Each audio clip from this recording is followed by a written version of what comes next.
Does endometriosis have a habit of troubling bone and joint health more than normal? I decided to do some research on this, and here is what I found out.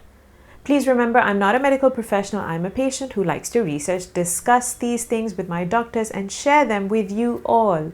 Please always seek the advice of a medical professional for your personal case. Now, there are many reasons for joint pain, anything from tendon injury to cancer, but I'm going to list 5 of those conditions that connect with endometriosis just to illustrate the role endo has with other conditions that cause joint pain. Number 1, osteoporosis. Osteoporosis is a bone disease. It's when the bones become porous because either the body is losing too much bone or the body isn't producing enough bone, or both in some cases. Because of this loss of density, the bones have a high tendency to break even during minor falls.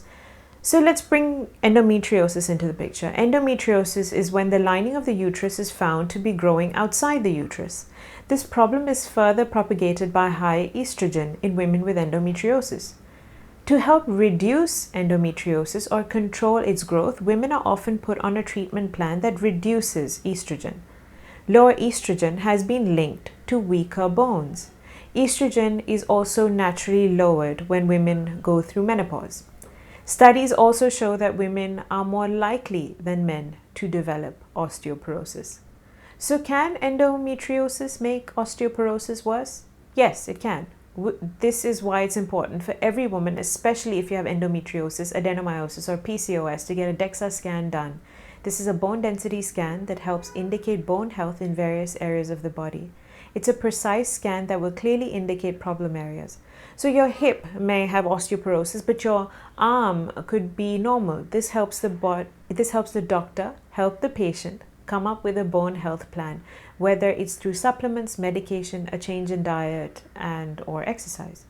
If you have endometriosis, adenomyosis, or PCOS, then it also makes sense to understand where your hormone levels stand.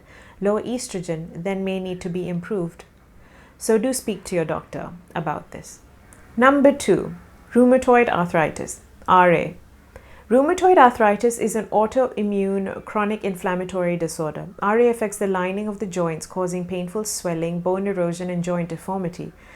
Being a systemic disorder, RA can also damage the skin, eyes, lungs, heart, and blood vessels.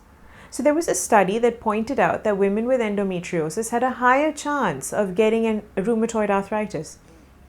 In fact, it is believed that women with endometriosis have a higher risk of developing other autoimmune disorders like rheumatoid arthritis, as said by the medical news today, and I'm going to quote them. The reason for the link is unclear, but it might exist because endometriosis causes inflammation, which may contribute to an imbalanced immune response. An autoimmune disease is one in which the body mistakenly attacks its cells, tissues, or organs. The resulting damage can cause a wide variety of symptoms depending on which part of the body it affects. The abnormal immune response that occurs in endometriosis may be due to an existing autoimmune disorder. The evidence is not clear as to which condition causes the other. I have linked all the research I refer to in the description box for your reference. Number 3, Ehlers-Danlos syndrome, EDS. EDS is a genetic connective tissue disorder in which there is a defect in the structure or processing of the protein collagen. There are now 14 subtypes of EDS, of which I know more about the hypermobile EDS subtype, as that's what I have. Now, this condition causes symptoms that can range from chronic joint and muscle pain, loose joints, skin fragility, scarring, slow healing, fatigue, osteoarthritis, and dislocations, amongst many other symptoms. So now, can endometriosis make EDS worse? I've spoken about the connection between the two in great depth in an earlier video, which I'll link. But in that video, you'll get to understand how endometriosis doesn't make EDS joint pain worse. In fact, it's the other way around. Endometriosis is a comorbidity of Ehlers-Danlos syndrome. It's EDS that is known to make endometriosis worse. Number 4, lupus. Lupus is also an autoimmune disorder and is known to damage any part of the body, including skin, joints, and actually any organ of the body. 9 out of 10 affected are women, especially during their reproductive years. Lupus contributes to heart disease, osteoporosis. I think medication contributes to this bone loss and even kidney disease. Amongst other reasons, hormones such as estrogen is known to be a possible cause of lupus, which is why it's more prevalent in women in their childbearing years. And as explained earlier, women who have endometriosis are known to have higher levels of estrogen, which could then link endo and lupus.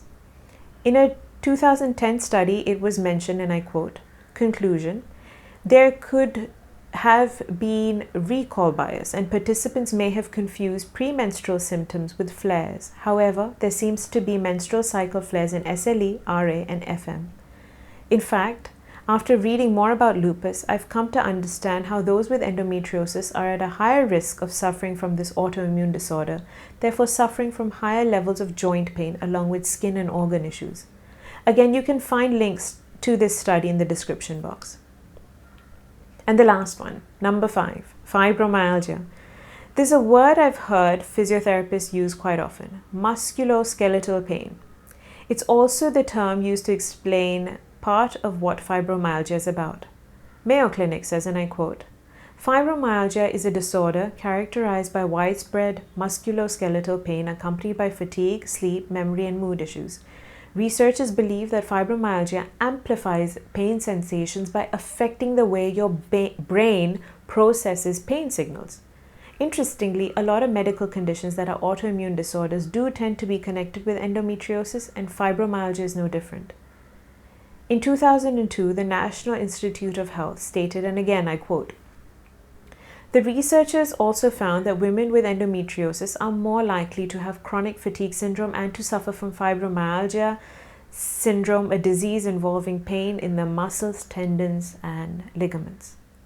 Now back to answering the original question. Can endometriosis cause joint pains? Yes, endometriosis can cause joint pain by also contributing to the cause of other medical conditions which are more closely linked to joint and bone health. And what all of this research leads me to believe is that if we can reduce the effects of the underlying condition, whether it's EDS or endometriosis, we give ourselves a better chance of not developing additional comorbidities and also reducing the pain suffered from these additional conditions.